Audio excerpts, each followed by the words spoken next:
மனிதர்களிடம் இருக்கக்கூடிய ஒரு பெரிய கெட்ட பழக்கம் என்ன அப்படின்னா, தன் தவற ஒத்துக்காம போறது. காரணம் என்ன? எல்லாருமே ஹீரோ. எல்லாருக்குமே எல்லாமே தெரியும்.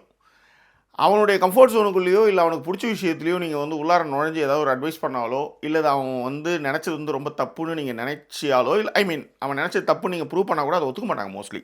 காரணம் என்னன்னா, என்னுடைய தாட் என்ன? நான் எவ்வளோ புக் படிச்சிருக்கேன்? நான் எந்த அளவுக்கு வந்து அனுபவங்கள் பெற்றவன்?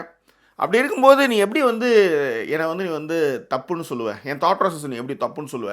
நான் நெனச்சது ஒரு நாளுமே தப்பா ஆகாது.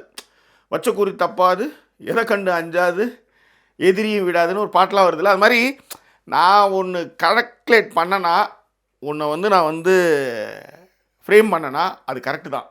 அது வந்து ராங்கா போனதே இல்ல. ராஜா கைய வச்சா ராங்கா போனதில்ல. அப்படின்னு தான் நம்ம எல்லாருமே இருப்போம்.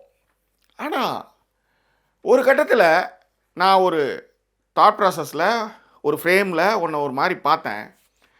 ஆனா அது தப்பா போச்சு. I am sorry. You prove me wrong. அப்படின்னு சொல்றத வந்து எதிர்க்க சொல்லிக்குவாங்க மனிதர்கள். பொதுவா என்ன சொல்லுவாங்கன்னா, எதிர்க்க சொல்லிக்குவாங்க.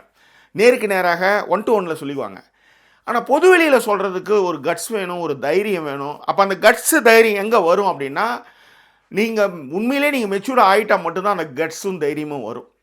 அப்ப இறக்கிற கேணி தான் சொரக்கும் அப்படின்னு ஊர் பக்கம் சொல்லுவாங்க. அப்ப இறக்கிற கேணி சொரக்கணும் அப்படின்னா என்ன அர்த்தம்னா, எவ்வளவுதான் நீங்க தண்ணிய அந்த கேணியிலேருந்து, கிணத்துலேருந்து நீங்க இறைச்சிக்கிட்டே இருந்தாலும், சொரந்து தண்ணி வந்துகிட்டே இருக்கும். அப்ப அறிவு வந்து நெறைய இருக்கு. ஐடியாஸ் நெறைய இருக்கு. சார் உங்க பதிவ காப்பி பண்ணி பேஸ்ட் பண்ணிட்டாங்க சார். உங்க பேரே போடல சார். டேய் அவனுக்கு அதான்டா பொழப்பு. ஆனா, என்னுடைய திறமையும், என்னுடைய எழுத்தையும், என்னுடைய தாட் ப்ராசஸையும் அவனால திருட முடியாதுடா. அது மாரி நான் வந்து 20 கதை எழுதுவேன். 20 பதிவு எழுதுவேன்.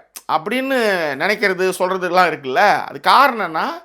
என்னால அப்படி செய்ய முடியும். அவனால அத செய்ய முடியாது. இத காப்பி பேஸ்ட் தான் பண்ண முடியும். ஐ அம் த ஒரிஜினல் கிரியேட்டர். அதனால தான் சொல்லுவாங்க, "இறைக்கிற கேணி சொரக்கும்" அப்படின்னு.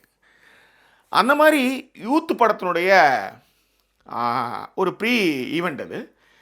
அதில வந்து கென்ன வந்து கருணாஸ் மகன் கென் இருக்கார்ல, அவர் வந்து யூத்ன்னு ஒரு படம் எடுத்திருக்காரு. அந்த ப்ரீ ஈவென்ட்ல வந்து தனுஷ் வந்து கருணாஸ் பையன் கென்ன வந்து, அதாவது அந்த படத்துடைய இயக்குனர பத்தி புகழ்ந்து பேசுறார். அது ரொம்ப நெகிழ்ச்சியும் மகிழ்ச்சியுமா இருந்தது.